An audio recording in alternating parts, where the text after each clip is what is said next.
This is how you save your text to your template when you're doing a text to a potential seller.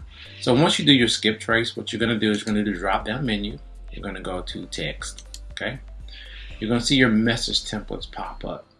Now, in order to add an additional one and save it for later, all you do is click on add template. You name it. I'm going to name this one test. And then you pick the type, whether it's going to be an email or an SMS. So I use SMS for texting, of course. And then at the body of the template, you basically say hi, and you put the current owner's name in, make sure the brackets are around there, and then you go ahead and put the owner's address in there, make sure the quotations or the brackets are around there. Simple as that. Then you click on save. What it does is it shows you that test save, right? And anytime you want to pick it, you just click on there, and you can preview the message, and it'll tell you, everything that you typed in.